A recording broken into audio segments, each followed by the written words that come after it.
Quel Job présente Mon Coach Emploi en partenariat avec Manpower. Dans notre épisode précédent, vous avez découvert Lorena, une candidate colombienne qui vit en France depuis 10 ans et qui est à la recherche d'un poste dans le secteur transport logistique. Pour l'aider, elle a d'abord rencontré un consultant en recrutement. Aujourd'hui, Lorena a rendez-vous avec Claire Bolno, coach professionnelle et fondatrice d'un cabinet indépendant.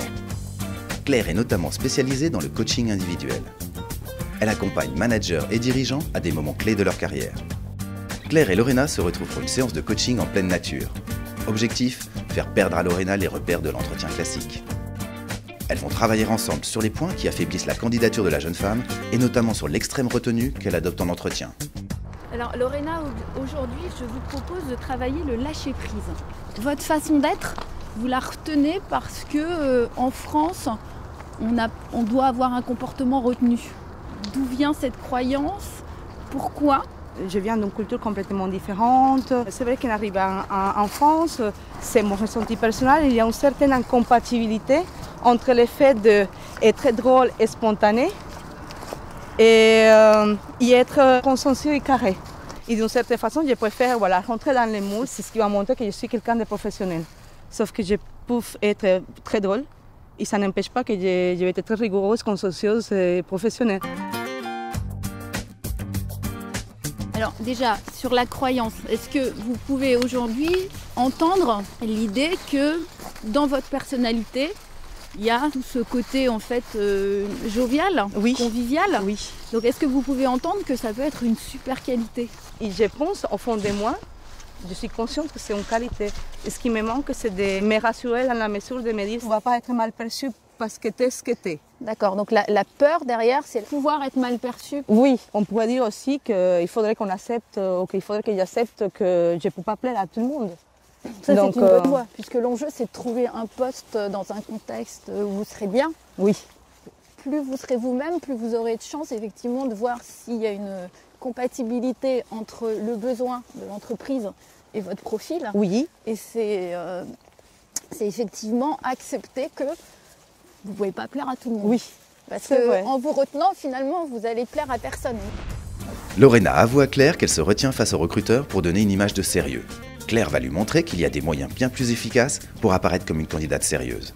J'entends ce besoin de comprendre que vous êtes sérieuse. Ce qui vous manque dans le CV, c'est concrètement ce que vous avez fait. Ok. Et ça, c'est ça qui va vous donner le sérieux. Vous commencez votre carrière avec le mot DG. Oui. Et vous finissez en demandant un poste d'assistante. Donc on a l'impression qu'il y a eu quelque chose et donc vous êtes pratiquement en échec. Voilà comment une lecture possible du CV, c'est ça. Claire veut faire comprendre à Lorena que le CV est un parcours de vie. Les recruteurs le regardent dans son ensemble. Ils ont besoin de voir la logique entre les expériences passées et le poste recherché. Lorena doit être plus explicite pour réconcilier son passé et son objectif professionnel. Le flou, il est aussi généré par votre demande. Et vous demandez un poste dans le domaine logistique transport. Oui. Alors là, on est quand même dans quelque chose de tellement flou pour un recruteur qu'on a du mal à percevoir effectivement ce que vous avez réellement fait et ce que vous souhaitez. Alors, quel est votre rêve professionnel à 2 ans?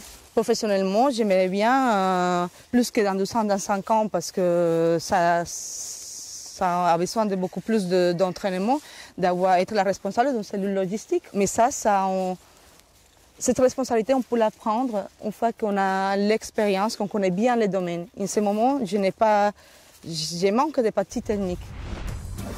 La séance de coaching touche à sa fin.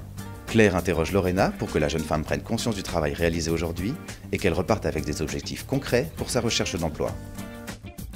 Alors, suite au travail qu'on vient de faire ensemble, qu'est-ce que vous allez lâcher dès aujourd'hui pour continuer à chercher le job qui vous convient dans les 2 à 3 ans? Je prends conscience que ma personnalité est un atout, que j'ai un relationnel qui passe très bien, qui est facile, donc pourquoi essayer de les masquer? Ça peut m'ouvrir des portes.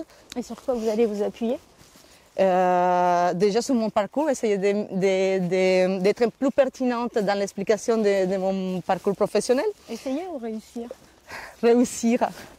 Je réussirai à travers ces expériences à mettre ces atouts de mon côté pour pouvoir trouver l'emploi de mes rêves.